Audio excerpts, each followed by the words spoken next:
এখন আমি আলোচনা করছি সুপারম্যানদের উত্থান।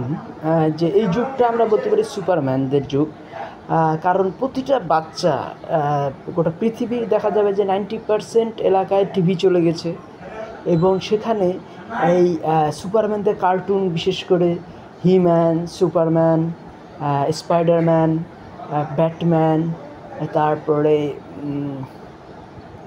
থান্ডারক্যাটস, তারপরে এই মাইটি মাউস, তারপরে ইম্পসিবল, বিভিন্ন রকম কার্টুন, তারপর আর যেসব কার্টুনগুলো আছে বিশেষ করে প্রত্যেকটাতেই দেখা যাচ্ছে সুপারম্যানের কাহিনী আসছে।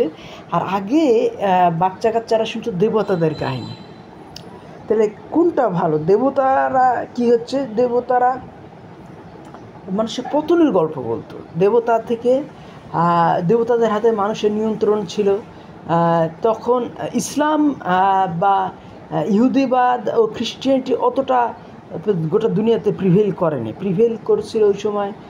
যে আগে এক সময় সবাই আল্লাহর রাসূলকে মেনে চলতো, রাসূলদের মেনে চলতো, সেই কাহিনী আমরা তো জানি। কিন্তু মাঝখানে যে কিছু পৌত্তলিকতাবাদ গোটা পৃথিবীতে ব্যাপ্ত হয়েছিল, এর ফলে দেবতারাও গোটা পৃথিবীতে ব্যাপ্ত হয়েছিল, এবং এই দেবতাদের নিজেদের মধ্যে সংঘর্ষ লেগে থাকতো, সুর আর অসুরদের মধ্যে সংঘর্ষ লেগে থাকতো।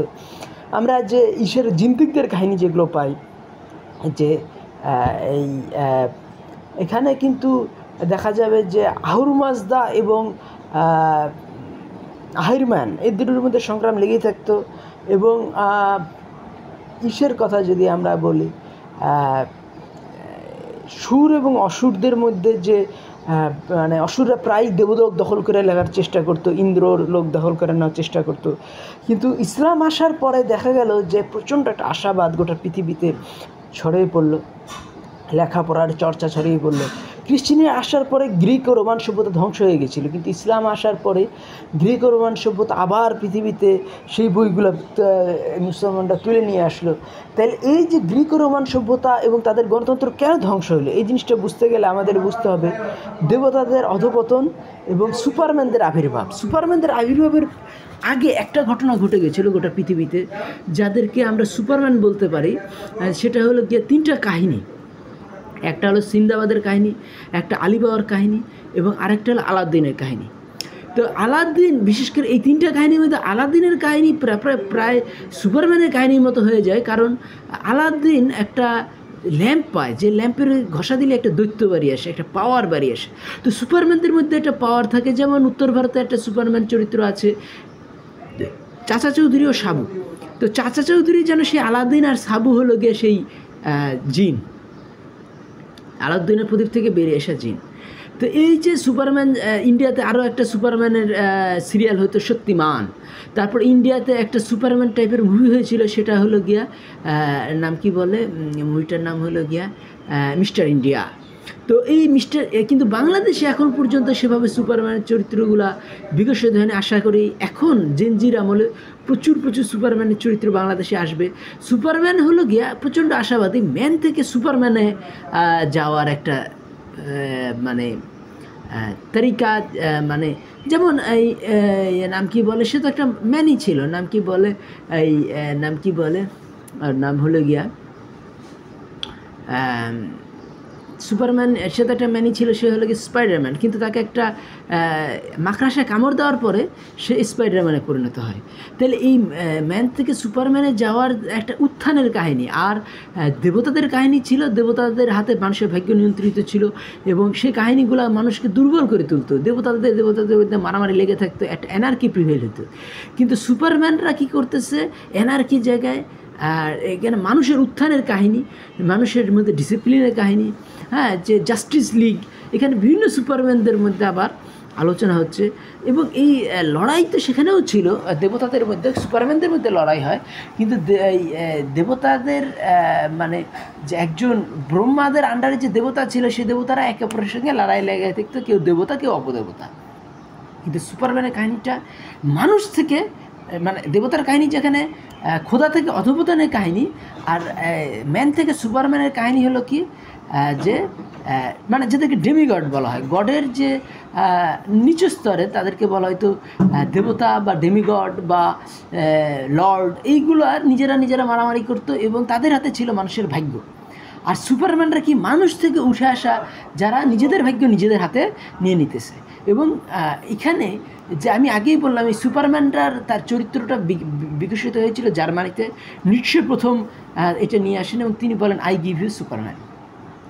এবং তার আগেই গেটেতেও এই জিনিসটা আছে যে ইসলামকে তিনি অ্যাটলাস বলতেছেন। তো অ্যাটলাসের মধ্যে সেই সুপারম্যানদের চরিত্রগুলো ছিল যে বিপদে আপদে পৃথিবীকে রক্ষা করছিল কি অ্যাটলাস। তো এই সুপারম্যানরা কিন্তু অ্যাটলাসকে করে, কিন্তু ওইখানে অ্যাটলাস কিন্তু নিজেও একজন টাইটান, একজন দেবতা। কিন্তু নিটশের যে সুপারম্যান সেটা কিন্তু মানে মানুষ থেকে যে সুপারম্যান হয়ে ওঠার চিন্তা, এবং তিনি দুজন মানুষকে সুপারম্যান বলছেন নিটশে, একজন হলেন গেটে আরেকজন হলেন গিয়ে নেপোলিয়ান। তাহলে এই জিনিসটা আমাদের বুঝতে হবে যে সুপারম্যানের কাহিনী হলো মানুষের উত্থানের কাহিনী, আর দেবতার কাহিনী হলো মানুষের দুর্ভাগ্যের কাহিনী। দেবতা যেমন আমরা যদি ঈশের কাহিনীটা নিতে চাই, ইলিয়াড অডিসি, এগুলোতে কী হলো যে এই প্যালাস অ্যাথেনি আর আফ্রোদিতি, এদের মধ্যে লেগে গেল তিনজন দেবী, তাদের মধ্যে মানে কে সুন্দরী এই নিয়ে যে মারামারিতে ট্রোজানদের শহর ধ্বংস হইল, গ্রিকদের মহিলাকে অপহরণ করে 10 বছর ধরে যুদ্ধ চলল। এবং গ্রিক এবং এই ট্রোজানদের যে যুদ্ধ, সেইটা মানব জাতির মধ্যে একটা কলঙ্ক হয়েই আছে এবং প্রচুর ধ্বংসের কাহিনী আছে এবং দেবতাদের সেই হস্তক্ষেপ আছে যুদ্ধের মধ্যে। তাহলে এই যে দেবতাদের যে মানবের যুদ্ধে জড়িয়ে পড়া এবং মানব জাতির দুর্ভাগ্যের কারণ হওয়া, যে মনে করেছিল যে প্যারিসের জীবনে সৌভাগ্য বয়ে আনবে এই তিন দেবীর আগমন, কিন্তু দেখা গেল যে গোটা শুধু প্যারিসের জীবনে দুর্ভাগ্য না, গোটা গ্রিক এবং ট্রোজান দুই জাতির মধ্যেই একটা বিরাট 10 বছরের যুদ্ধ এবং দুই জাতির মধ্যে এর দুর্ভাগ্য জড়িয়ে আসলো। তাহলে এগুলো ছিল দেখা যায় যে মানুষের পতনের কাহিনী। কিন্তু বর্তমান সুপারম্যানের কাহিনী কি? মানুষ উত্থানের কাহিনী। মানুষ তার ক্ষমতা নিজের হাতে নিজে নিয়ে নেওয়ার চেষ্টা, সেটা এই থান্ডারক্যাটসই হোক, আর সেটা এই ক্যাপ্টেন প্ল্যানেটই হোক, আর সেটা এই জাস্টিস লিগই হোক, আর সেটা এই নাম কি বলে ব্যাটম্যান স্পাইডারম্যানই হোক। তাহলে কাজেই এই যে এবং আগে বললাম যে এই কাহিনীগুলো উৎপত্তি হচ্ছে জার্মানিতে, এবং জার্মানিতে ইসলামের শ্রেষ্ঠত্ব বিশেষ করে কান্ট, হেগেল, গেটে এদের দ্বারা প্রতিপাদনের ফলে। এবং সেই জায়গায় ঈশের যে কাহিনীগুলা নাম কি বলে এই তার পিছনে সুপারম্যানদের কাহিনীতে পিছনে ওই নাম কি বলে তিনজনের যে কাহিনী ছিল, সে তিনজনের কাহিনী কাদের?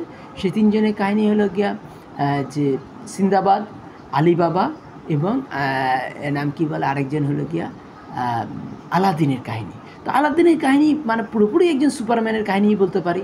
এবং সেইখানে কিন্তু মানে মানুষ তার নিজের মাথার উপরে ইসলামের আল্লাহ আছেন ঠিকই, কিন্তু নিচে মানুষের চেষ্টা। তো উপরে আল্লাহ, নিচে চেষ্টা, এইটাকেই ইসলাম সবচেয়ে গুরুত্ব দিয়েছে। এবং এর ফলে দেখা গেছে যে এর পরবর্তীতে যে ব্রিটিশ গণতন্ত্র বলি, আর আমেরিকান গণতন্ত্র বলি, ফ্রেঞ্চ গণতন্ত্র বলি, জার্মান গণতন্ত্র বলি, এইগুলার পিছনে কিন্তু ইসলামের যে মানুষের চেষ্টা, এইগুলাকে কিন্তু প্রচণ্ডভাবেই মানে এগুলোর পিছনে ভূমিকা রেখেছে। যারা শেক্সপিয়ার পড়েছেন এবং ইরানের মানে ইসলাম প্রভাবিত ইরানের কাহিনিগুলো পড়েছেন, ইরানের 7 জন কবির কাহিনিগুলো পড়েছেন, তারা জানেন যে শেক্সপিয়ারের অনেক কাহিনী, শেক্সপিয়ারের সব কাহিনী বলা যায় ইরান প্রভাবিত। আর সেই শেক্সপিয়ার নিয়ে সবচেয়ে বেশি গবেষণা করেছিলেন গেটে। তো ইরানের প্রশংসায় ওয়েস্ট অস্ট্রিচার ডিভান লিখেই ফেললেন। সেখানে তিনি ইরানের 7 জন কবির বর্ণনা দিলেন। গেটে তার সেই 7 জন কবিকে যে যাদের বর্ণনা দিয়েছেন ওয়েস্ট অস্ট্রিচার ডিভানে, সেটা হলো গিয়া এই আত্মার, রুমি, সাদি, ফেরদৌসি, আনোয়ারি, জামি। হ্যাঁ, তারপরে এই যে ইরানের 7 জনের কবির শ্রেষ্ঠত্ব, হাফিজ, এই 7 জন কবির শ্রেষ্ঠত্ব বাঙালি কি বুঝে? বাঙালি মুসলমান। কারণ ওই যে একটা বাঙালি মুসলমানের পরে ঈশের প্রভাব খুব বেশি, রবীন্দ্রনাথের প্রভাব খুব বেশি, এবং রবীন্দ্রনাথ বলেছেন ইরানি যুগ আসবে। ইরানি যুগ বারকারার, ইরানি যুগ জার্মানের মধ্যে ইরান প্রবেশ করেছে।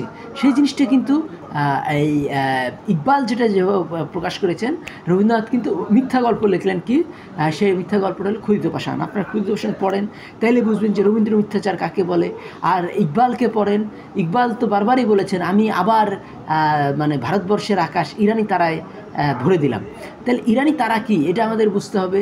ভারতবর্ষের আকাশে ইরান যেভাবে প্রিভেল করলো, জার্মানির আকাশ ইরান যেভাবে প্রিভেল করলো গেটের মাধ্যমে, আর ভারতবর্ষের আকাশ ইরান প্রিভেল করলো ইকবালের মাধ্যমে। তো উত্তর ভারত দক্ষিণ ভারত ইকবালে মোহিত হয়ে আছে, ফলে তারা 200 কোটি বাজেটে মুভি করতেছে। তামিলরা 3টা সায়েন্স নোবেল পাইছে, কিন্তু ঢাকা কলকাতা বা 30 কোটি বাঙালির একটাও সায়েন্স নোবেল নাই। তো কাজেই আমাদের ইরানকে বুঝতে হবে, জার্মানিকে বুঝতে হবে, ইউরোপের শ্রেষ্ঠ সভ্যতার যে জার্মানি এটাকে আমাদের বুঝতে হবে। রবীন্দ্রনাথ বলতেন আমি জার্মান সভ্যতা বুঝি না, কিন্তু অথচ তার অধ্যাপক ছোট গল্প পড়লে বোঝা যায় যে তিনি হেগেল খুব ভালো মতোই পড়েছিলেন। তো কাজেই